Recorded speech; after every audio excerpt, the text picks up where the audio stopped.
ਸਤਿ ਸ਼੍ਰੀ ਅਕਾਲ। ਤੁਸੀਂ ਜੁੜੇ ਹੋਏ ਹੋ ਪੰਜਾਬੀ ਰੇਡੀਓ ਐਸੇ ਦੇ ਨਾਲ ਤੇ ਮੈਂ ਹਾਂ ਪ੍ਰਵੀਨ ਸ਼ਰਮਾ ਲੈ ਕੇ ਹਾਜ਼ਰ ਹਾਂ ਪ੍ਰੋਗਰਾਮ ਖਬਰ ਤੇ ਨਜ਼ਰ। ਖਬਰ ਤੇ ਨਜ਼ਰ ਪ੍ਰੋਗਰਾਮ ਦੇ ਵਿੱਚ ਕਈ ਅਹਿਮ ਤੇ ਕਈ ਖਾਸ ਖਬਰਾਂ ਉੱਤੇ ਚਰਚਾ ਕਰਨ ਦੇ ਲਈ ਜੁੜ ਚੁੱਕੇ ਨੇ ਪੰਜਾਬ ਤੋਂ ਪੱਤਰਕਾਰ ਦੀਪਕ ਸ਼ਰਮਾ ਚਨਾਰਥਲ ਜੀ। ਸ਼ਰਮਾ ਜੀ, ਸਤਿ ਸ਼੍ਰੀ ਅਕਾਲ। ਸਵਾਗਤ ਹੈ ਜੀ ਪੰਜਾਬੀ ਰੇਡੀਓ ਐਸੇ ਤੇ। ਸਤਿ ਸ਼੍ਰੀ ਅਕਾਲ ਪ੍ਰਵੀਨ ਜੀ, ਸਾਰੇ ਦਰਸ਼ਕਾਂ ਨੂੰ ਸਰੋਤਿਆਂ ਨੂੰ ਮੇਰੀ ਪਿਆਰ ਭਰੀ ਸਤਿ ਸ਼੍ਰੀ ਅਕਾਲ ਜੀ। ਅੱਜ ਦਾ ਇਹ ਖਬਰ ਤੇ ਨਜ਼ਰ ਪ੍ਰੋਗਰਾਮ ਸਾਲ 2024 ਦੀ 4 ਜੂਨ ਦਾ ਪ੍ਰੋਗਰਾਮ ਹੈ ਤੇ ਦਿਨ ਅੱਜ ਮੰਗਲਵਾਰ ਹੈ।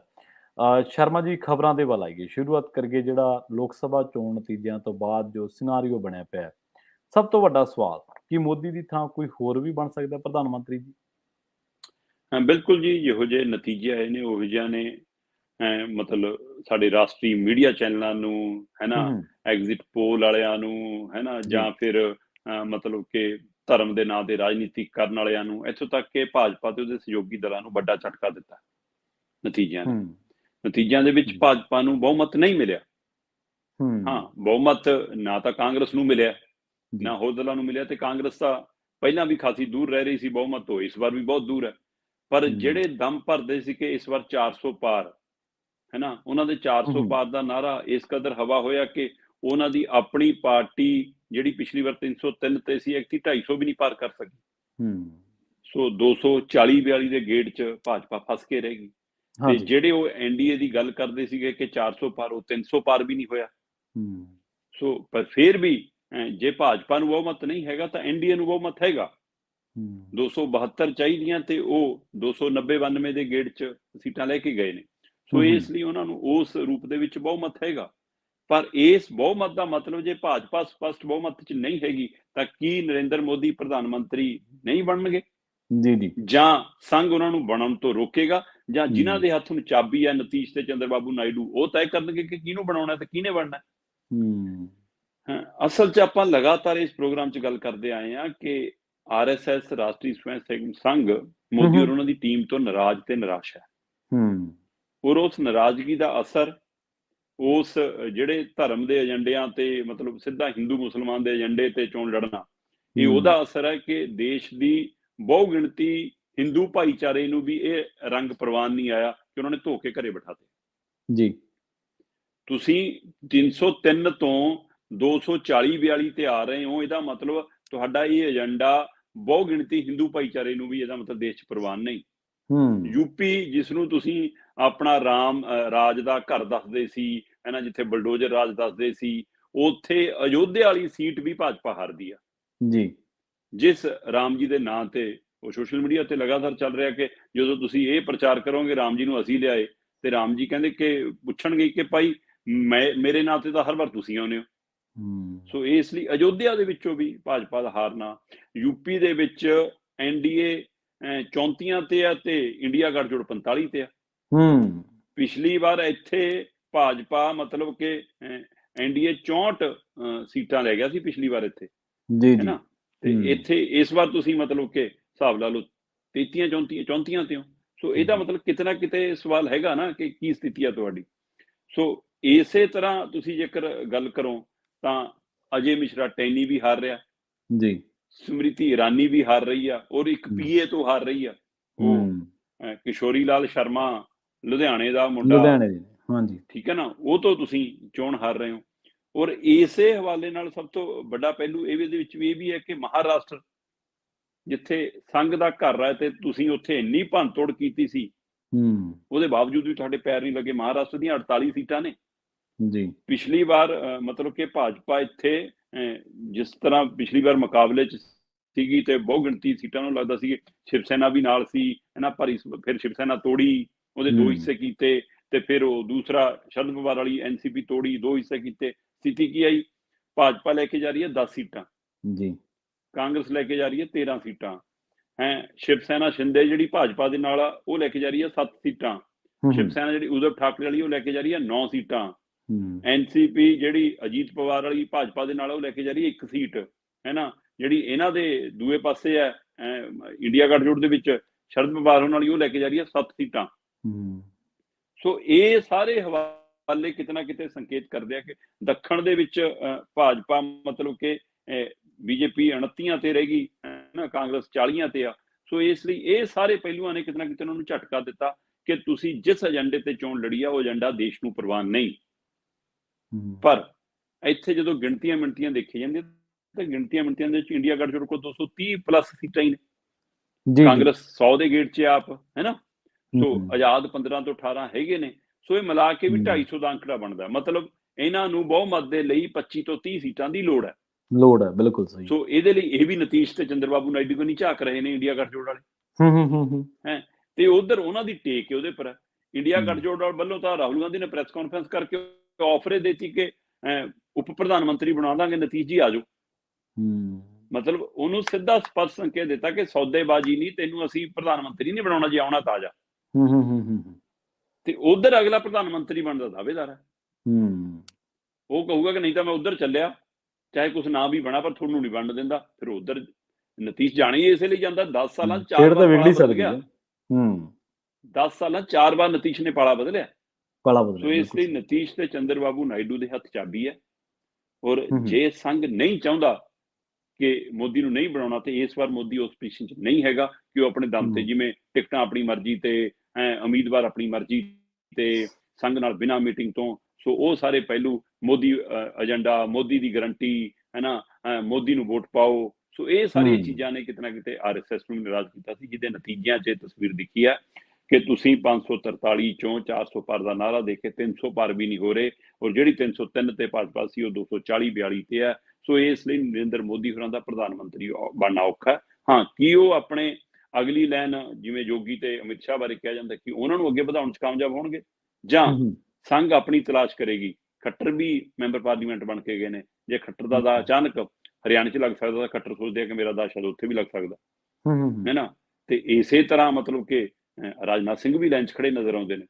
ਤੇ ਜੇ ਸੰਘ ਦੀ ਤੇ ਕਾਰਪੋਰੇਟ ਘਰਾਣਿਆਂ ਦੀ ਪਸੰਦ ਪੁੱਛਣਾ ਹੋਵੇ ਤਾਂ ਨਿਤਿਨ ਗਡਕਰੀ ਹੈ। ਸੋ ਇਹ ਸਾਰਿਆਂ ਦੇ ਵਿੱਚ ਕੌਣ ਬਣੇਗਾ? ਕਿ ਭਾਜਪਾ ਦੇ ਘਰ ਚੋਂ ਹੀ ਆ ਕੇ ਕੋਈ ਬੰਦਾ ਬਣੇਗਾ, ਜਾਂ NDA ਗੱਠਜੋੜ ਦੇ ਵਿੱਚੋਂ ਕੋਈ ਬਣੇਗਾ, ਜਾਂ ਜੋੜ ਤੋੜ ਦੀ ਰਾਜਨੀਤੀ ਦੇ ਵਿੱਚ ਇੰਡੀਆ ਗੱਠਜੋੜ ਕੋਈ ਦਾ ਲਾ ਸਕਦਾ। ਪਰ ਜਿਹੜੇ ਦਾ ਲਾਉਣ ਲਈ ਭਾਜਪਾ ਮਹਾਰਤ ਰੱਖਦੀ ਹੈ, ਕਿ ਉਹ ਉਹੋ ਜਿਹਾ ਦਾ ਇੰਡੀਆ ਗੱਠਜੋੜ ਚੱਲ ਸਕਦਾ? ਇਹ ਕਿੰਨੇ ਹੀ ਸਵਾਲ ਨੇ। ਸੋ ਇਹ ਸਾਰੇ ਸਵਾਲਾਂ ਦੇ ਜਵਾਬ ਆਉਂਦੇ ਦਿਨਾਂ 'ਚ ਮਿਲਣਗੇ।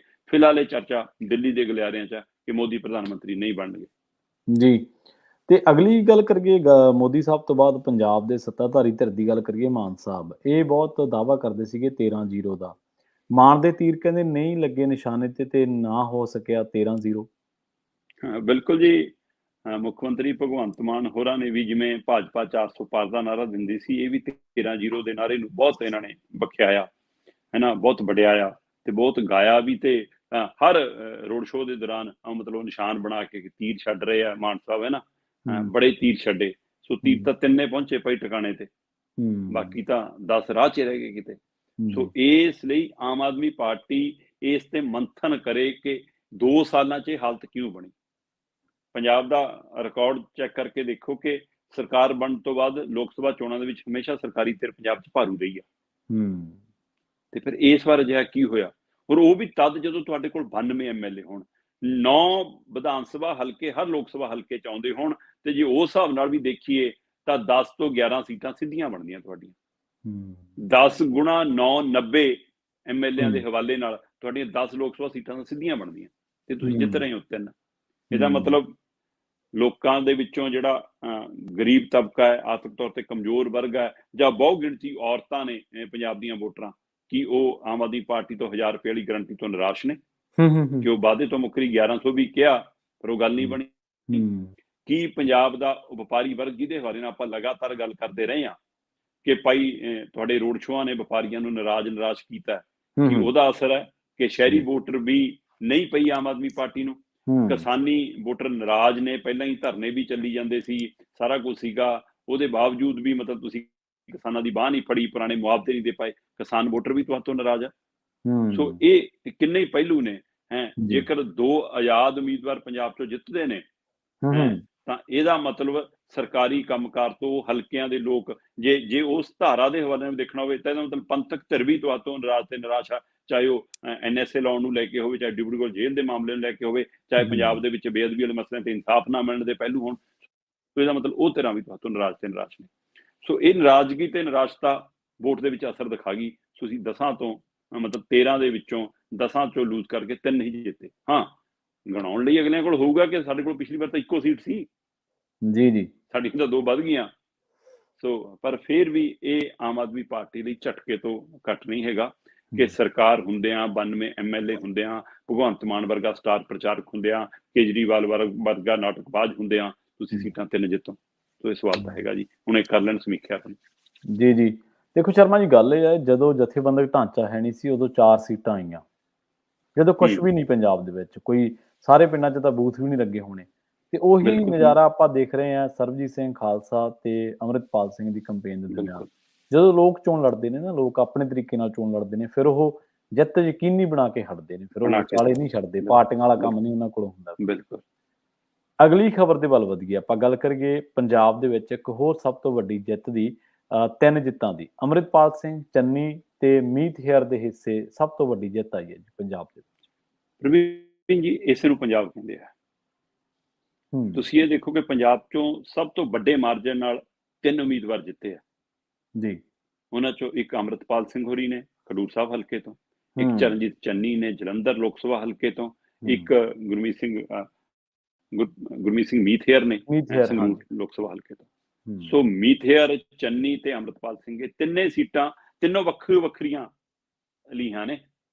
ਅੰਮ੍ਰਿਤਪਾਲ ਸਿੰਘ ਹੋਰੀ ਆਜ਼ਾਦ ਖੜਦੇ ਨੇ, ਹੈ ਨਾ, ਪੰਥਕ ਇਸ਼ੂ ਨੂੰ ਲੈ ਕੇ, ਬੰਦੀ ਸਿੰਘਾਂ ਦੇ ਇਸ਼ੂ ਨੂੰ ਲੈ ਕੇ, ਪੰਜਾਬ ਦੇ ਨਸ਼ਿਆਂ ਨੂੰ ਲੈ ਕੇ। ਉਹ ਤੋਂ ਬਾਅਦ ਪੰਜਾਬ ਦੇ ਵਿੱਚ ਸਰਕਾਰੀ ਤਰ੍ਹਾਂ ਦੇ ਹਵਾਲੇ ਨਾਲ ਕਿ ਮਾਹੌਲ ਵਿਗੜਨ ਦਾ ਡਰ ਹੈ ਜੀ, ਉਹਦੇ ਪਰ NSA ਲਾ ਕੇ ਡਿਬਰੂਗੜ੍ਹ ਜੇਲ੍ਹ, ਤੇ ਉਹ ਤੋਂ ਬਾਅਦ ਚੋਣ ਪਰਿਵਾਰ ਸਾਹਮਣੇ ਆਉਂਦਾ ਤੇ ਪਰ ਚੋਣ ਹਲਕੇ ਦੇ ਲੋਕ ਲੜਦੇ ਨੇ। ਤੇ ਉਹਦਾ ਨਤੀਜਾ ਕਿ ਸਭ ਤੋਂ ਵੱਡੇ ਮਾਰਜਨ ਨਾਲ ਜੇਕਰ ਕੋਈ ਸੀਟ 13 ਦੇ ਵਿੱਚੋਂ ਕਿਸੇ MP ਨੇ ਜਿੱਤੀ ਹੈ ਤਾਂ ਅੰਮ੍ਰਿਤਪਾਲ ਸਿੰਘ ਹੋਰਾਂ ਨੇ ਜਿੱਤੀ ਆ 1,97,000 ਤੋਂ ਵੱਧ ਮਾਰਜਨ ਨਾਲ। ਸਾਰੇ ਕੁਲਵੀਰ ਜੀਰਾ ਵੀ ਧੋਇਆ, ਲਾਲਜੀਤ ਭੁੱਲਰ ਵੀ ਧੋਇਆ, ਬਿਰਸਾ ਸਿੰਘ ਬਲਟੋਹਾ ਵੀ ਤੇ ਮਨਜੀਤ ਮੰਨਾ ਵੀ। ਸੋ 1,97,000 ਸਭ ਤੋਂ ਵੱਧ ਮਾਰਜਨ ਨਾਲ। ਇਸੇ ਕਤਾਰ ਦੇ ਵਿੱਚ ਦੂਸਰੇ ਪਾਸੇ ਕਾਂਗਰਸ ਜਿੱਤ ਰਹੀ ਹੈ ਚਰਨਜੀਤ ਚੰਨੀ ਦੇ ਰੂਪ ਚ ਜੀ। ਰਾਖਵੀਂ ਸੀਟ ਸੀ, ਚੰਨੀ ਉਮੀਦਵਾਰ ਸੀ, ਸਾਹਮਣੇ ਸਾਰੇ ਹੀ ਦਲ ਬਦਲੂ ਸੀ। ਸੋ ਆਪਾਂ ਪਹਿਲਾਂ ਵੀ ਗੱਲ ਕਰਦੇ ਨੇ ਕਿ ਜਿਵੇਂ ਅੰਮ੍ਰਿਤਪਾਲ ਸਿੰਘ ਹੋਰਾਂ ਨੂੰ ਇਸ ਗੱਲ ਦੇ ਨਾਲ ਇਹਨਾਂ ਮੁੱਦਿਆਂ ਦੇ ਨਾਲ ਜੇਲ੍ਹ ਦੇ ਹਵਾਲੇ ਨਾਲ ਵੀ, ਇਹਨਾਂ ਪੰਥਕ ਮਸਲਿਆਂ ਦੇ ਨਾਲ ਵੀ ਇਸ ਗੱਲ ਦਾ ਵੀ ਹੁੰਗਾਰਾ ਮਿਲਿਆ ਕਿ ਭਾਈ ਉਹ ਹਲਕੇ ਦੇ ਲੋਕ ਇਹ ਸੋਚਦੇ ਸੀ ਕਿ ਜਿਹੜਾ ਅਸੀਂ ਪਿਛਲੀ ਵਾਰ ਬੀਬੀ ਖਾਲੜਾ ਦੇ ਮਾਮਲੇ 'ਚ ਨਹੀਂ ਕਰ ਸਕੇ ਉਹ ਹੁਣ ਕਰਨਾ। ਸੋ ਉਸੇ ਤਰ੍ਹਾਂ ਚੰਨੀ ਦੇ ਮਾਮਲੇ 'ਚ ਵੀ SCBC ਭਾਈਚਾਰਾ ਪੰਜਾਬ ਦਾ ਸੋਚਦਾ ਸੀ ਕਿ ਸਾਡੇ ਭਾਈਚਾਰੇ 'ਚੋਂ ਇੱਕੋ ਤਾਂ ਇੱਕ ਮੁੱਖ ਮੰਤਰੀ ਬਣਿਆ ਸੀ, ਅਸੀਂ ਉਹ ਵੀ ਵਿਧਾਨ ਸਭਾ ਚੋਣਾਂ 'ਚ ਹਰਾ ਲਿਆ, ਐਕਟੀ ਉਹਦਾ ਦਾਗ ਧੋਣਾ ਜੀ। ਸੋ ਉਹ ਵੀ, ਤੇ ਸਾਹਮਣੇ ਪਵਨ ਟੀਨੂ ਵੀ ਦਲ ਬਦਲ ਕੇ ਖੜਾ ਸੀ, ਰਿੰਕੂ ਵੀ ਦਲ ਬਦਲ ਕੇ ਖੜਾ ਸੀ, ਤੇ ਮਹਿੰਦਰ KP ਵੀ ਦਲ ਬਦਲ ਕੇ ਖੜਾ ਸੀ। ਇਹ ਵੀ ਜਲੰਧਰ ਵਾਲਿਆਂ ਨੇ ਪ੍ਰਵਾਨ ਨਹੀਂ ਕੀਤਾ।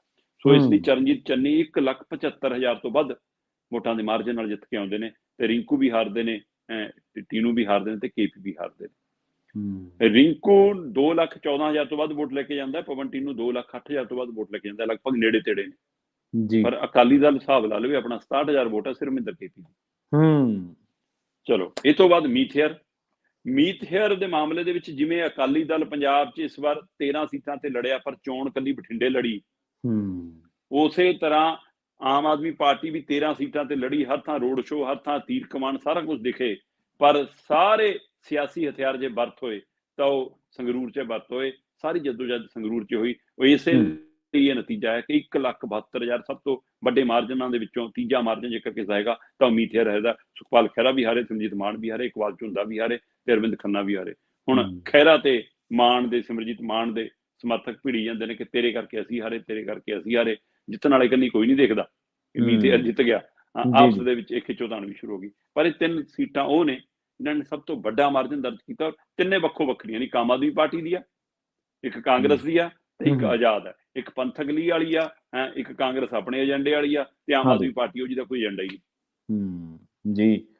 ਤੇ ਅਗਲੀ ਖਬਰ ਦੇ ਵੱਲ ਵਧੀਏ ਤਾਂ ਚਲੋ ਜਿਹੜੇ ਸਭ ਤੋਂ ਵੱਡੇ ਮਾਰਜਨ ਵਾਲੇ ਸੀ ਉਹਨਾਂ ਦੀ ਆਪਾਂ ਗੱਲ ਕੀਤੀ ਹੈ, ਤੇ ਜਿਹੜੇ ਇਹ ਲੱਗਦਾ ਰਿਹਾ ਕਿ ਹੁਣ ਵੀ ਹਰਿਆ, ਹੁਣ ਵੀ ਜੇਤੂ ਪਤਾ ਨਹੀਂ ਕੌਣ ਹੋਊਗਾ। ਕਹਿੰਦੇ ਗਾਂਧੀ, ਵੜਿੰਗ, ਕੰਗ ਤੇ ਘੁਬਾਇਆ, ਇਹ ਤਿੰਨੇ ਫਸਵੇਂ ਮੁਕਾਬਲੇ ਦੇ ਵਿੱਚ ਜਿੱਤੇ ਆ। ਇਹਨਾਂ ਦੇ ਵਿੱਚੋਂ 1-2 ਤਾਂ ਸੀਟਾਂ ਇਹ ਜਿਹੀਆਂ ਜਿੱਥੇ ਦੂਜੇ ਉਮੀਦਵਾਰ ਤੋਂ ਜਿੱਤ ਬਸ ਖੋਈ ਵਾਲਾ ਹੀ ਕੰਮ ਆ, ਕੋਈ ਜ਼ਿਆਦਾ ਵੱਡਾ ਮਾਰਜਨ ਨਹੀਂ, ਜਿਵੇਂ ਫਿਰੋਜ਼ਪੁਰ ਦੇ ਵਿੱਚ। ਨਹੀਂ, ਬਿਲਕੁਲ ਆਪਣਾ ਪ੍ਰਵੀਨ ਜੀ, ਤੁਸੀਂ ਇਹ ਦੇਖੋ ਕਿ ਕੰਗ ਔਰ ਘੁਬਾਇਆ ਦਾ ਮੁਕਾਬਲਾ ਤਾਂ ਬਹੁਤ ਨੇੜਲਾ ਰਿਹਾ। ਬਿਲਕੁਲ।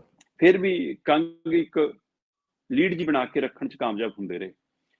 ਬੇਸ਼ੱਕ ਵਿਜੇਂਦਰ ਸਿੰਗਲਾ, ਚੰਦੂ ਮਾਜਰਾ ਤੇ ਸੁਭਾਸ਼ ਸ਼ਰਮਾ ਠੀਕ ਠਾਕ ਵੋਟ ਬੈਂਕ ਵੀ ਲੈ ਕੇ ਗਿਆ, ਪਰ ਵਿਜੇਂਦਰ ਸਿੰਗਲਾ ਨਾਲ ਸਿੱਧਾ ਨੇੜਲਾ ਮੁਕਾਬਲਾ ਨਜ਼ਰ ਆਇਆ, ਹੈ ਨਾ। ਕੁਝ ਥਾਵਾਂ ਤੇ ਤਾਂ ਇੱਕ ਦੂਜੇ ਨੂੰ ਕ੍ਰਾਸ ਕਰਦੇ ਵੀ ਇੱਕ ਦੋ ਵਾਰ ਨਜ਼ਰ ਆਏ, ਪਰ ਫਿਰ ਵੀ ਉਹ ਲੀਡ ਬਰਕਰਾਰ ਰਹੀ। ਇਸੇ ਤਰ੍ਹਾਂ ਧਰਮਵੀਰ ਗਾਂਧੀ ਹੋਰੀ ਵੀ ਬਹੁਤ ਨੇੜਲੇ ਮੁਕਾਬਲੇ 'ਚ ਰਹੇ। ਕਦੇ ਡਾਕਟਰ ਬਲਵੀਰ ਨਾਲ ਮੁਕਾਬਲਾ ਹੋ ਜਾਂਦਾ ਸੀ, ਕਦੇ ਪ੍ਰਨੀਤ ਨਾਲ। ਆਪਾਂ ਗੱਲ ਕਰਦੇ ਰਹੇ ਹਾਂ ਕਿ ਮੁਕਾਬਲਾ ਧਰਮਵੀਰ ਗਾਂਧੀ ਦਾ ਹੀ ਹੋਣਾ, ਚਾਹੇ ਉਹ ਬਲਵੀਰ ਨਾਲ ਹੋਵੇ, ਚਾਹੇ ਪ੍ਰਨੀਤ ਨਾਲ ਹੋਵੇ। ਬਿਲਕੁਲ ਨਤੀਜਾ ਜੋ ਮੈਂ ਹੁੰਦਾ ਰਿਹਾ। ਪ੍ਰਨੀਤ ਵੀ ਇੱਕ ਦੋ ਵਾਰ ਅੱਗੇ ਆਏ, ਡਾਕਟਰ ਬਲਵੀਰ ਵੀ ਇੱਕ ਦੋ ਵਾਰ ਅੱਗੇ ਆਏ, ਪਰ ਬਹੁਤ ਗਿਣਤੀ ਧਰਮਵੀਰ ਗਾਂਧੀ ਅੱਗੇ ਰਹੇ, ਪਰ ਮਾਰਜਨ ਬਹੁਤ ਘੱਟ ਹੁੰਦਾ ਰਿਹਾ। ਸੋ ਇਸ ਲਈ ਜੇਕਰ ਇਹਨਾਂ ਸੀਟਾਂ ਦੇ ਵੱਲ ਦੇਖਣਾ ਹੋਵੇ ਤਾਂ ਸੁਖਜਿੰਦਰ ਸਿੰਘ ਰੰਧਾਵਾ ਇਹਨਾਂ ਤਿੰਨਾਂ ਸੀਟਾਂ ਤੋਂ ਬਾਅਦ ਅੰਮ੍ਰਿਤਪਾਲ ਚੰਨੀ ਤੇ ਮੀਤ ਹਰਦਵਾਜ ਜੇਕਰ ਵੱਧ ਮਾਰਜਨ ਨਾਲ ਜਿੱਤਦੇ ਨੇ ਤਾਂ ਸੁਖਜਿੰਦਰ ਰੰਧਾਵਾ ਨੇ 82,000 ਦੇ ਲਗਭਗ ਮਾਰਜਨ ਨਾਲ ਜਿੱਤੇ ਨੇ।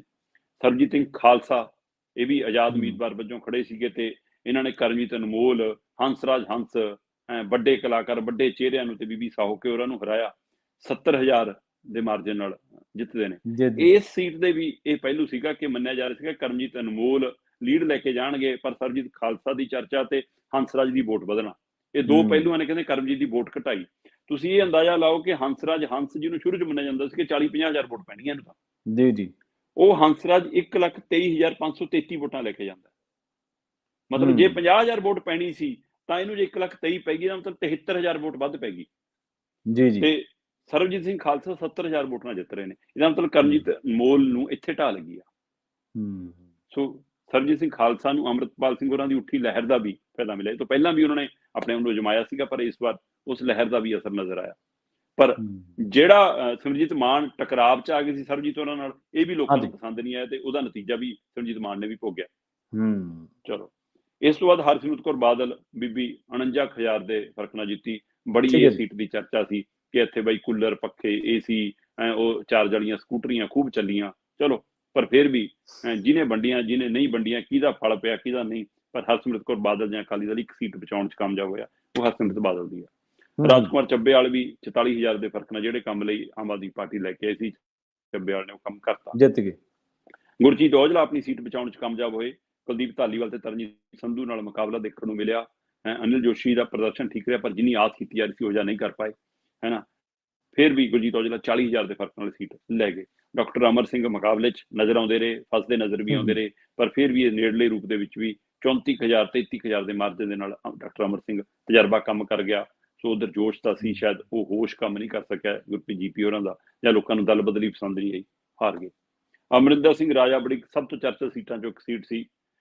20,000 ਦੇ ਫਰਕ ਨਾਲ ਵੀ ਹਰਾਉਣਾ ਇਹ ਵੱਡੀ ਜਿੱਤਾਂ ਦੇ ਵਿੱਚ ਕਰੀ ਜਾਣੀ ਹੈ, ਕਿਉਂਕਿ ਸਾਹਮਣੇ ਬਿੱਟੂ ਵਰਗਾ ਬੰਦਾ, ਪੱਪੀ ਪ੍ਰਾਸ਼ਰ ਵਰਗਾ ਬੰਦਾ, ਤੇ ਬਿੱਟੂ ਦੇ ਲਈ ਜਿਵੇਂ ਮੋਦੀ ਯੋਗੀ ਉਹਨਾਂ ਨੇ ਜ਼ੋਰ ਵੀ ਲਾਇਆ, ਉਹਦੇ ਬਾਵਜੂਦ ਵੀ ਰਾਜਾ ਵੜਿੰਗ 20,000 ਵੋਟਾਂ ਨਾਲ ਜੇ ਸੀਟ ਕੱਢ ਕੇ ਲੈ ਕੇ ਗਿਆ ਤਾਂ ਇਹ ਰਾਜਾ ਵੜਿੰਗ ਨੂੰ ਵੀ ਚੋਣ ਲੜਨੀ ਆਉਂਦੀ ਆ, ਹੈ ਨਾ। ਧਰਮਵੀਰ ਗਾਂਧੀ, ਇਹ ਗਾਂਧੀ ਦੀ ਆਪਣੀ ਜਿੱਤ ਆ, ਇਹ ਇਕੱਲੀ ਪਾਰਟੀ ਦੀ ਜਿੱਤ ਨਹੀਂ ਆ, ਉਹਨਾਂ ਦੇ ਆਪਣੇ ਰਸੂਖ ਦੀ ਜਿੱਤ ਆ। ਕਿਉਂਕਿ ਪ੍ਰਨੀਤ ਕੌਰ ਨੂੰ ਵੀ ਲੋਕ ਸਾਊ ਮੰਨਦੇ ਸੀ, ਬਲਵੀਰ ਵੀ ਪੂਰੇ ਜ਼ੋਰ ਖੋਰ ਲਾ ਰਹੇ ਸੀ। ਸੋ ਡਾਕਟਰ ਬਲਵੀਰ ਪ੍ਰਨੀਤ ਕੌਰ ਤੇ NK ਸ਼ਰਮਾ ਨੂੰ ਹਰਾ ਕੇ 14,000 ਦੇ ਫਰਕ ਨਾਲ, ਸੋ ਇਸ ਲਈ ਇਹ ਫਸਵੀਂ ਸੀਟਾਂ ਦੇ ਵਿੱਚ ਸੀਗੀ। ਜਿਵੇਂ ਵੜਿੰਗ ਵਾਲੀ ਆਪਾਂ ਕਹਿੰਦੇ ਹਾਂ, ਉਵੇਂ ਗਾਂਧੀ ਵਾਲੀ ਵੀ 14,000 ਦਾ ਮਾਰਜਨ ਕੋਈ ਖਾਸ ਮਾਰਜਨ ਨਹੀਂ ਹੁੰਦਾ। ਤੇ ਮਾਲਵਿੰਦਰ ਕੰਗ ਦੀ ਰੱਬ ਨੇ ਲਾਜ ਰੱਖੀ ਆ। ਮਾਲਵਿੰਦਰ ਕੰਗ ਵੀ ਆਪਣੇ ਚਿਹਰੇ ਕਰਕੇ, ਆਪਣੇ ਰਸੂਖ ਕਰਕੇ, ਬੇਸ਼ੱਕ ਆਮ ਆਦਮੀ ਪਾਰਟੀ ਦਾ ਵੋਟ ਬੈਂਕ ਉਹਨਾਂ ਨੂੰ ਪਿਆ ਤਾਂ ਹੀ ਜਿੱਤਿਆ, ਪਰ ਮਾਰਜਨ ਸਿਰਫ 10,000 ਦਾ। ਵਿਜਿੰਦਰ ਸਿੰਗਲਾ, ਚੰਦੂ ਮਾਜਰਾ, ਵਿਸ਼ਵਾਸ ਸ਼ਰਮਾ ਨੂੰ ਹਰਾ ਕੇ। ਹਾਂ, ਸਭ ਤੋਂ ਜਿਹੜੀ ਅਖੀਰ ਤੱਕ ਸੀਟ ਚੱਲੀ ਆ ਉਹ ਕਮਾਲ ਹੈ ਜੀ, ਫਿਰੋਜ਼ਪੁਰ ਵਾਲੀ। ਸ਼ੇਰ ਸਿੰਘ ਘੁਬਾਇਆ। ਪ੍ਰਵੀਨ ਜੀ, ਵੋਟਾਂ ਦੀ ਗਿਣਤੀ ਸ਼ੁਰੂ ਹੁੰਦਿਆਂ ਹੀ ਰਾਣਾ ਗੁਰਮੀਤ ਸੋਢੀ ਛੱਡ ਕੇ ਚਲੇ ਗਏ ਸੀ ਗਿਣਤੀ ਵਿੱਚ, ਕਿ ਆਪਾਂ ਤਾਂ ਗਏ, ਹੈ ਨਾ। ਪਰ ਫਿਰ ਲਗਾਤਾਰ ਰਾਣਾ ਗੁਰਮੀਤ ਸੋਢੀ ਲੰਮੇ ਸਮੇਂ ਤੱਕ ਮੁਕਾਬਲੇ 'ਚ ਬਣੇ ਰਹੇ, ਮੂਹਰੇ ਵੀ ਚੱਲਦੇ ਰਹੇ ਕਿੰਨੀ ਵਾਰ। ਕੁਛ ਸਮੇਂ ਲਈ ਬੋਬੀ ਮਾਨ ਵੀ ਨੇੜੇ ਆਏ, ਅੱਗੇ ਆਏ, ਤੇ ਜ਼ਿਆਦਾਤਰ ਕਾਕਾ ਬਰਾੜ ਵੀ ਅੱਗੇ ਆਉਂਦੇ ਰਹੇ। ਸੋ ਕਾਕਾ ਬਰਾੜ, ਰਾਣਾ ਗੁਰਮੀਤ ਸੋਢੀ ਤੇ ਬੋਬੀ ਮਾਨ ਤਿੰਨੇ ਅੱਗੇ ਪਿੱਛੇ ਹੁੰਦੇ ਰਹੇ, ਪਰ ਮੁਕਾਬਲੇ ਦੇ ਵਿੱਚ ਸ਼ੇਰ ਸਿੰਘ ਘੁਬਾਇਆ ਨੇ ਝੰਡਾ ਕੱਢ ਕੇ ਰੱਖਿਆ। ਇੱਕ ਵਾਰ ਤਾਂ ਇੱਕ ਵੋਟ ਨਾਲ ਵੀ ਲੀਡ ਲਈ ਆ ਜੀ। ਤੁਸੀਂ ਇਹ ਕਿੰਨਾ ਨੇੜਲਾ ਮੁਕਾਬਲਾ, ਇਹਦਾ ਅੰਦਾਜ਼ਾ ਇਹ ਲਾਓ ਕਿ ਸ਼ੇਰ ਸਿੰਘ ਘੁਬਾਇਆ ਨੂੰ 2,66,000 ਪੈ ਰਹੀ ਆ, ਕਾਕਾ ਬਰਾੜ ਨੂੰ 2,63,000 ਪੈ ਰਹੀ ਆ, ਰਾਣਾ ਗੁਰਮੀਤ ਸੋਢੀ ਨੂੰ 2,55,000 ਪੈ ਰਹੀ ਆ, ਬੋਬੀ ਮਾਨ ਨੂੰ 2,53,000 ਪੈ ਰਹੀ ਆ। 2,53, 2,55, 2,63 ਤੇ 2,66। ਸੋ 3,242 ਵੋਟਾਂ ਦੇ ਨਾਲ ਆਖਰ ਸ਼ੇਰ ਸਿੰਘ ਘੁਬਾਇਆ ਸਭ ਤੋਂ ਦੇਰ ਨਾਲ ਤੇ ਅਖੀਰ 'ਚ ਸਭ ਤੋਂ ਨੇੜਲੇ ਮੁਕਾਬਲੇ ਜਿੱਤੇ ਨੇ। ਸੋ ਜੀ 13 ਸੀਟਾਂ ਦੇ ਵਿੱਚੋਂ 7 ਸੀਟਾਂ ਕਾਂਗਰਸ ਜਿੱਤ ਗਈ, 3 ਆਮ ਆਦਮੀ ਪਾਰਟੀ ਜਿੱਤ ਗਈ। ਸ਼ੰਭੂ ਟੱਪ ਕੇ ਕਹਿਣਗੇ 10 ਸੀਟਾਂ ਸੀ, ਇੰਡੀਆ ਗੱਠਜੋੜ ਜਿੱਤ ਗਿਆ, ਤੇ ਪੰਜਾਬ ਦੇ ਵਿੱਚ ਅਕਾਲੀ ਦਲ 1 ਸੀਟ ਜਿੱਤ ਪਾਇਆ। ਆਜ਼ਾਦ ਉਮੀਦਵਾਰ ਦੇ ਵਿੱਚ ਅੰਮ੍ਰਿਤਪਾਲ ਤੇ ਸਰਬਜੀਤ ਖਾਲਸਾ 2 ਲੈ ਗਏ, ਤੇ ਭਾਰਤੀ ਜਨਤਾ ਪਾਰਟੀ 0 ਹੈ। ਤੇ ਆਖਿਰ ਤੇ ਗੱਲ ਕਰੀਏ ਸ਼ਰਮਾ ਜੀ ਆਪਾਂ ਉਹਨਾਂ ਸੀਟਾਂ ਦੇ ਬਾਰੇ ਜਾਂ ਉਹਨਾਂ ਭਾਜਪਾ ਦੇ ਬਾਰੇ। ਭਾਜਪਾ ਨੂੰ ਲੋਕ ਕਹਿ ਰਹੇ ਨੇ ਕਿ ਭਾਜਪਾ ਹਾਰ ਗਈ ਹੈ, ਭਾਜਪਾ ਨੂੰ ਇੱਕ ਵੀ ਸੀਟ ਨਹੀਂ ਮਿਲੀ। ਪਰ ਭਾਜਪਾ ਦੇ ਜੇ ਅੰਕੜਿਆਂ ਉੱਤੇ ਗੱਲ ਕਰੀਏ, ਜੇਕਰ ਨੂਮੈਰੀਕਲ ਡਾਟਾ, ਇੱਕ ਤਾਂ ਹੁੰਦਾ ਹੈ ਕਿ ਜਿਹੜੀਆਂ ਡਾਟਾ ਆਪਾਂ ਨੂੰ ਦਿਸ ਰਿਹਾ ਹੈ, ਦੂਜਾ ਹੁੰਦਾ ਕਿ ਤੁਸੀਂ ਡਾਟੇ ਨੂੰ ਐਨਾਲਿਸਿਸ ਕਰਦੇ ਹੋ, ਤੁਹਾਡੇ ਸਾਹਮਣੇ ਕਈ ਇਕੁਏਸ਼ਨਸ, ਕਈ ਨੂਮੈਰਿਕ ਰੂਪ ਦੇ ਵਿੱਚ ਡਾਟਾ ਪਿਆ ਹੁੰਦਾ ਹੈ। ਉੱਥੇ ਭਾਜਪਾ ਦਾ ਮਿਸ਼ਨ ਪੰਜਾਬ ਫਤਿਹ ਕਿਵੇਂ ਨਜ਼ਰ ਆਉਂਦਾ? ਸੀਟ ਇੱਕ ਵੀ ਨਹੀਂ ਗਈ। ਹਾਂ ਪ੍ਰਵੀਨ ਜੀ, ਆਪਾਂ ਜੀ ਇਸੇ ਜੀ ਪ੍ਰੋਗਰਾਮ ਦੇ ਦੌਰਾਨ ਲਗਾਤਾਰ ਇਹ ਚਰਚਾ ਕਰਦੇ ਰਹੇ ਹਾਂ ਕਿ ਪੰਜਾਬ 'ਚ ਜੀ ਭਾਜਪਾ ਲੋਕ ਸਭਾ ਚੋਣਾਂ ਜਿੱਤਣ ਲਈ ਨਹੀਂ ਲੜ ਰਹੀ। ਭਾਜਪਾ ਪੰਜਾਬ ਦੇ ਵਿੱਚ 2027 ਦਾ ਗਰਾਊਂਡ ਤਿਆਰ ਕਰਨ ਲਈ ਲੜ ਰਹੀ ਹੈ ਤੇ 2027 ਦੇ ਲਈ ਜੇ ਭਾਜਪਾ ਚੋਣ ਲੜ ਰਹੀ ਹੈ ਤਾਂ ਉਹਦਾ ਮਕਸਦ ਆਪਣਾ ਵੋਟ ਬੈਂਕ ਵਧਾਉਣਾ ਤੇ ਭਾਜਪਾ ਇਹ 'ਚ ਕਾਮਯਾਬ ਹੈ। ਪ੍ਰਵੀਨ ਜੀ, ਤੁਸੀਂ ਨਜ਼ਰ ਮਾਰੋ, ਨਜ਼ਰ ਮਾਰੇ ਤੋਂ ਤੁਹਾਨੂੰ ਦਿਖਦਾ ਕਿ ਕਾਂਗਰਸ 7 ਸੀਟਾਂ ਲੈ ਗਈ। ਜੀ ਜੀ ਪਰ ਜੇ ਪਿਛਲੀ ਵਾਰ ਦੀਆਂ 2019 ਦੀਆਂ ਸੀਟਾਂ ਦੇ ਹਿਸਾਬ ਨਾਲ ਦੇਖੋਗੇ ਤਾਂ ਤੁਸੀਂ ਕਹੋਗੇ ਕਿ 8 ਤੋਂ 7 ਤੇ ਆ ਗਈ, ਇੱਕ ਦਾ ਨੁਕਸਾਨ ਹੈ। ਆਮ ਆਦਮੀ ਪਾਰਟੀ, ਆਪਾਂ ਨੂੰ ਲੱਗਦਾ ਕਿ ਸਰਕਾਰ ਹੁੰਦਿਆਂ ਵੀ 3 ਸੀਟਾਂ ਕਿਉਂ ਨੇ? ਇਹ ਅੰਕੜੇ ਆਮ ਆਦਮੀ ਪਾਰਟੀ ਕੋਲ ਵੱਧ ਹੋਣੇ ਚਾਹੀਦੇ ਸੀ, ਜਿਵੇਂ ਉਹਨਾਂ ਦੀ ਸਰਕਾਰ ਸੀ, ਜਿਵੇਂ ਤਾਕਤ ਸੀ, ਜਿਵੇਂ ਸ਼ਕਤੀਆਂ ਚੌਂਕੀਆਂ ਸੀ। ਪਰ ਜੇ ਆਮ ਆਦਮੀ ਪਾਰਟੀ ਪਿਛਲੀਆਂ 2019 ਦੇ ਹਿਸਾਬ ਨਾਲ ਦੇਖੋਗੇ, ਅਗਲੇ ਕਹਿਣਗੇ ਸਾਡੇ ਕੋਲ ਤਾਂ ਇੱਕੋ ਸੀ, ਉਹ ਵੀ ਜਿਮਨੀ ਚੋਣ ਛਾਰ ਗਏ ਸੀ, ਫਿਰ ਇੱਕੋ ਵਾਲੀ ਬਚਾ ਕੇ ਫਿਰ ਇੱਕ ਕੀਤੀ ਸੀ, ਫਿਰ ਅਸਾਂ 3 ਤੇ ਆ ਗਏ, ਸਾਡੇ ਤੇ 2+ ਹੋ ਗਈਆਂ। ਤੇ ਜੇ ਇਸੇ ਤਰ੍ਹਾਂ ਦੇਖੋਗੇ ਤਾਂ ਭਾਜਪਾ ਕੋਲ 2 ਸੀਗੀਆਂ, 2 ਦੀਆਂ 2 ਗਵਾ ਲਈਆਂ। ਅਗਲੇ ਤਾਂ ਕਹਿਣਗੇ ਭਾਜਪਾ ਬਹੁਤ ਨੁਕਸਾਨ 'ਚ ਹੈ ਪੰਜਾਬ 'ਚ। ਅਕਾਲੀ ਦਲ ਅੱਧੇ ਤੇ ਆ ਕੇ ਪਿਛਲੀ ਵਾਰ 2 ਸੀ, ਇੱਕ ਤੇ 1 ਰਹਿ ਗਈ। ਪਰ ਜੇਕਰ ਹੁਣ ਇਸ ਨੂੰ ਵੋਟ ਪ੍ਰਤੀਸ਼ਤ ਦੇ ਹਵਾਲੇ ਨਾਲ ਦੇਖਣਾ, ਜੀ ਕਾਂਗਰਸ ਇਸ ਵਾਰ ਸਭ ਤੋਂ ਵੱਧ ਵੋਟ ਪ੍ਰਤੀਸ਼ਤ ਲੈ ਕੇ ਗਈ ਪੰਜਾਬ ਦੇ ਵਿੱਚ 26.30%। ਜੀ ਸੀਟਾਂ 7 ਨੇ। ਆਮ ਆਦਮੀ ਪਾਰਟੀ ਇੱਥੇ ਵੋਟ ਪਰਸੈਂਟ ਬਿਲਕੁਲ ਕਾਂਗਰਸ ਦੇ ਬਰਾਬਰ ਲੈ ਕੇ ਜਾ ਰਹੀ ਆ। ਉਹਦਾ 26.30 ਹੈ, ਇਹਦਾ 26.20 ਆ। 26% ਤੇ ਉਹਦਾ, 26% ਤੇ ਉਹਦਾ। ਪਰ ਉਹਦੇ ਬਾਵਜੂਦ ਵੀ ਆਮ ਆਦਮੀ ਪਾਰਟੀ ਸੀਟਾਂ ਸਿਰਫ 3 ਲੈ ਕੇ ਜਾ ਰਹੀ ਹੈ। ਇਹਨਾਂ ਨੂੰ ਤੁਸੀਂ ਜ਼ੋਰ 1-2 ਸੀਟਾਂ ਤੇ ਇੰਨਾ ਲਵਾ ਕਿ ਵੋਟ ਉੱਥੇ ਹੀ ਵੱਧ ਗਈ, ਬਾਕੀ ਥਾਵਾਂ ਤੇ ਨਹੀਂ ਵਧੀ। ਬੀਜੇਪੀ ਪੰਜਾਬ ਦੇ ਵਿੱਚ 3ਜੇ ਨੰਬਰ ਤੇ ਵੋਟ ਸ਼ੇਅਰ ਹੈ, ਕਾਂਗਰਸ ਤੇ ਆਮ ਆਦਮੀ ਪਾਰਟੀ ਤੋਂ ਬਾਅਦ। 18.56% ਵੋਟ ਪੰਜਾਬ ਦੇ ਵਿੱਚ ਭਾਰਤੀ ਜਨਤਾ ਪਾਰਟੀ ਲੈ ਕੇ ਜਾ ਰਹੀ ਆ। ਤੇ ਚੌਥੇ ਨੰਬਰ ਤੇ ਅਕਾਲੀ ਦਲ ਆਉਂਦਾ, ਜਿਹਦੇ ਕੋਲ 13.42% ਵੋਟ ਹੈ। ਮਤਲਬ ਇਕਬਾਲ ਝੁੰਦਾ ਇੱਕ ਵਾਰ ਫਿਰ ਸੰਗਰੂਰ ਦੇ ਵਿੱਚ ਚੌਥੇ ਨੰਬਰ ਤੇ ਆਉਂਦੇ ਨੇ, 3ਜੇ ਨੰਬਰ ਤੇ ਅਰਵਿੰਦ ਖੰਨਾ ਆ ਰਹੇ ਨੇ। ਸੋ ਇਹ ਸੋਚਣ ਦੀ ਗੱਲ ਹੈ ਕਿ ਕਿੱਥੇ ਭਾਜਪਾ ਨੇ ਕਾਟ ਮਾਰੀ ਆ ਅਕਾਲੀ ਦਲ ਨੂੰ। ਆਪਾਂ ਪੂਰਾ ਡਾਟਾ ਕੱਲ ਨੂੰ ਇਹਦੇ ਪਰ ਵੀ ਚਰਚਾ ਕਰ ਲਾਂਗੇ, ਹੈ ਨਾ। ਸੋ ਇਸ ਲਈ ਕਾਂਗਰਸ ਕੋਲ 2019 ਦੇ ਵਿੱਚ 40.12% ਵੋਟ ਸੀ, ਇਸ ਵਾਰ ਘਟ ਕੇ ਉਹਨਾਂ ਦੀ 26 ਹੋ ਗਈ। ਮਤਲਬ 13.82% ਦਾ ਨੁਕਸਾਨ ਹੈ ਉਹਨਾਂ ਨੂੰ। ਆਮ ਆਦਮੀ ਪਾਰਟੀ ਕੋਲ ਪਿਛਲੀ ਵਾਰ 7.38% ਵੋਟ ਸੀ, ਇਸ ਵਾਰ 26 ਹੋ ਗਈ।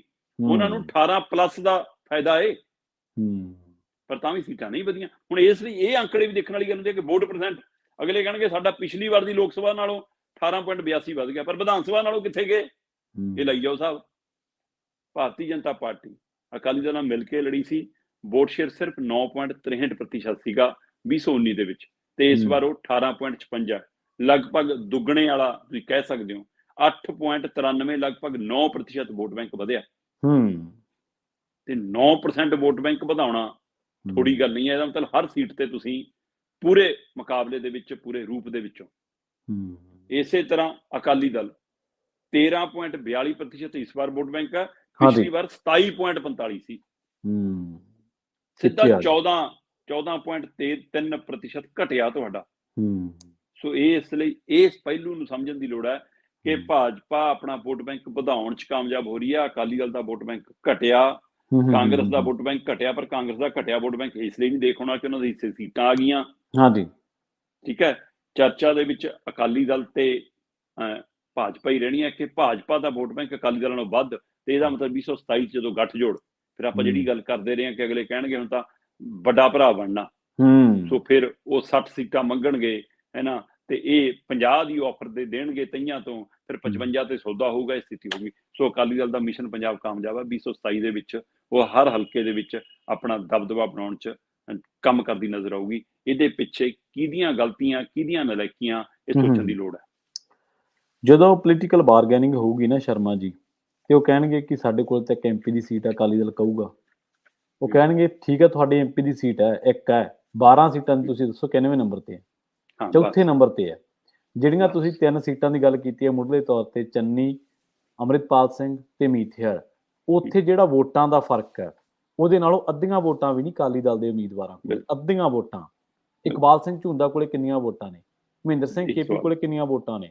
ਵਿਰਸਾ ਸਿੰਘ ਵਲਟੋਆ ਕੋਲੇ ਲੱਖ ਦਾ ਅੰਕੜਾ ਵੀ ਨਹੀਂ ਪਾਰ ਕੀਤਾ, ਆਪਾਂ 90,000 ਦਾ ਆਪਾਂ ਅੰਕੜਾ ਵੀ। ਕੱਲ ਨੂੰ ਸੀਟ ਦਰ ਸੀਟ ਆਪਾਂ ਇਸ ਵਾਰ ਨਾਲ ਗੱਲ ਕਰਾਂਗੇ, ਕਿਹੜਾ ਦੂਏ ਤੇ ਕਿਹੜਾ ਤੀਏ ਤੇ ਕਿਹੜਾ ਚੌਥੇ ਤੇ। ਜੀ ਜੀ ਬਿਲਕੁਲ ਬਿਲਕੁਲ ਬਿਲਕੁਲ, ਔਰ ਉਹਨਾਂ ਅੰਕੜਿਆਂ 'ਚ ਨਿਸਤਾਰਾ ਹੋ ਜਾਣਾ ਕਿ ਕਿਹੜਾ ਕਿੰਨੇ ਤੇ ਆ। ਵੈਸੇ ਮੈਂ ਇੱਕ ਉੱਡਵੀਂ ਜੀ ਝਾਤ ਮਾਰੀ ਸੀ ਸ਼ਰਮਾ ਜੀ, ਉਹਨਾਂ ਜੀ ਜੀ ਸੀਟਾਂ ਤੇ ਗੌਰ ਕੀਤਾ ਸੀ। ਅਕਾਲੀ ਦਲ ਮੋਸਟਲੀ ਪੰਜਾਬ ਦੀਆਂ ਇੱਕ ਬਠਿੰਡਾ ਨੂੰ ਛੱਡ ਕੇ ਬਾਕੀਆਂ ਦੇ ਚੌਥੇ ਨੰਬਰ ਤੇ ਹੈ ਤਕਰੀਬਨ, ਬਸ ਬਸ ਔਰ ਇਹੀ ਹਾਲ ਹੈ ਇਹੀ ਸੀਟਾਂ ਅਜਿਹੀਆਂ ਨੇ ਜਿੱਥੇ ਜ਼ਮਾਨਤ ਤੱਕ ਨਹੀਂ ਉਹਨਾਂ ਦੀ ਬਚ ਸਕੀ। ਬਿਲਕੁਲ ਬਿਲਕੁਲ ਸ਼ਰਮਾ ਜੀ, ਇਹਨਾਂ ਖਾਸ ਖਬਰਾਂ ਤੇ ਖਾਸ ਜਾਣਕਾਰੀਆਂ ਦੇ ਲਈ ਤੁਹਾਡਾ ਬਹੁਤ ਬਹੁਤ ਧੰਨਵਾਦ ਜੀ।